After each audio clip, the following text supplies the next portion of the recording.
Hi, let us learn to find out an expression for nth term of any arithmetic sequence.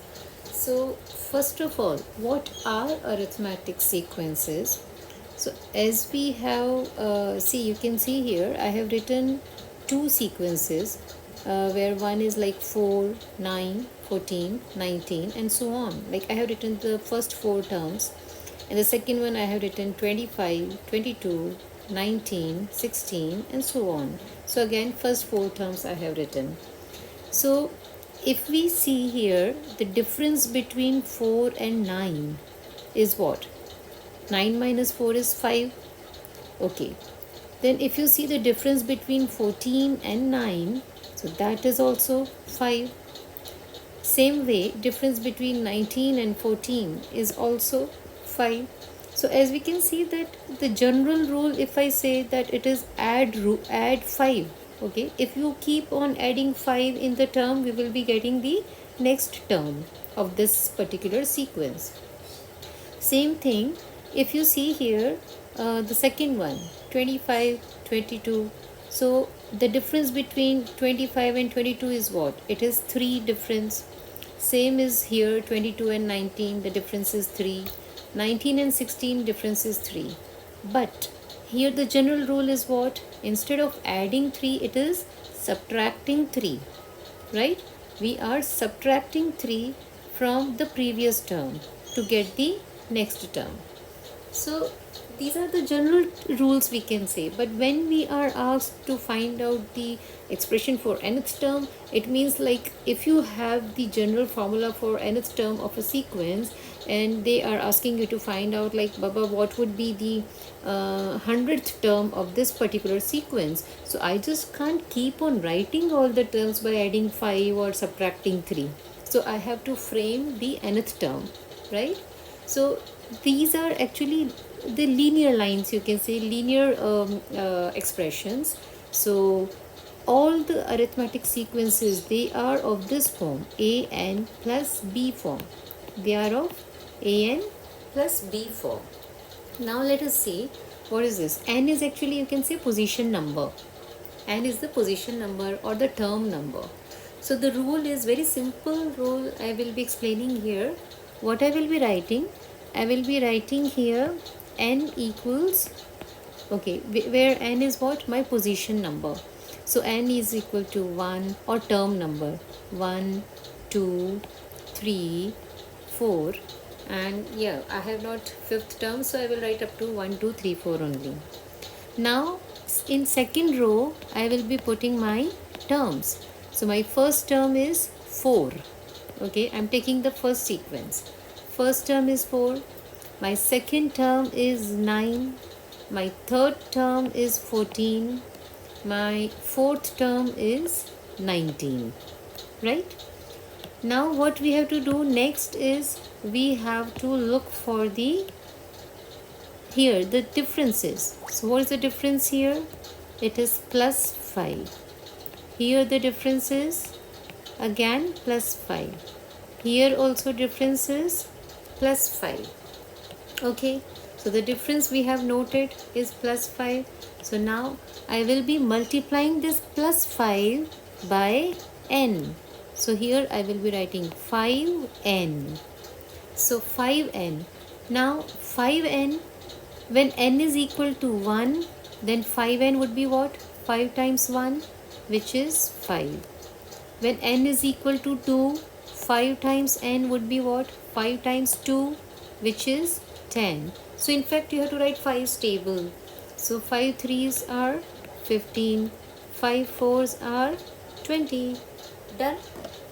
Now what we have to see here, we have to see that what I will add or subtract to 5 so that I get my first term 4.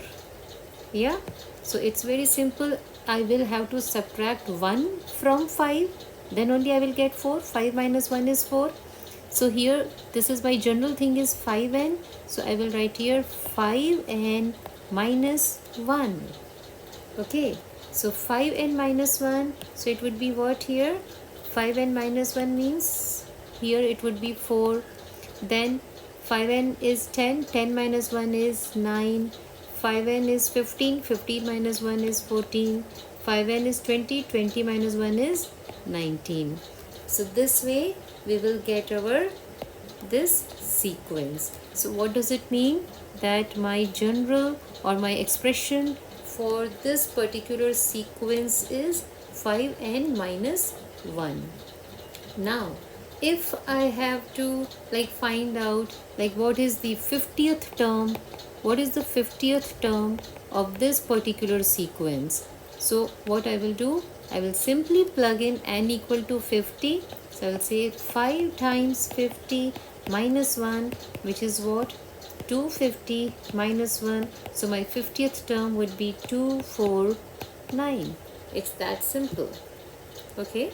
And if someone asks us that whether say 250 or 251, just write, I'm just assuming that whether 250 is the term of this particular sequence or not.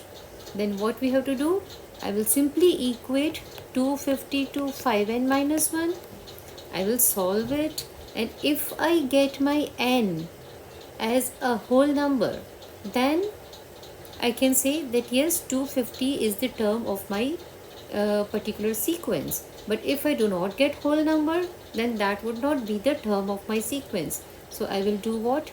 Plus 1 balancing. So it is 251 is equal to 5n, and then I will be dividing by 5. So 251 divided by 5 is what?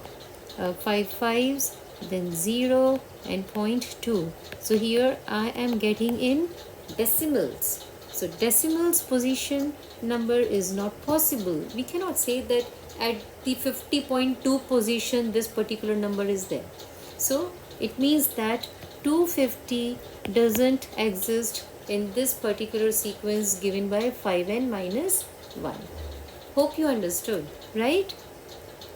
Now the next is, let us take this one, 25, 22, 19, 16. Let me rewrite this down here so that we can simply locate. Let us change the color. So what was that? 25, 22, 19 and 16. So our next sequence is 25, 22, 19, 16 and so on. Okay, so let us again follow the same procedure. So n is 1, 2, 3, 4. Then our terms are what? Our terms are 25, second term 22, third term 19, fourth term is 16. Now what's the difference here? Difference is negative 3 here, here also negative 3, here also negative 3.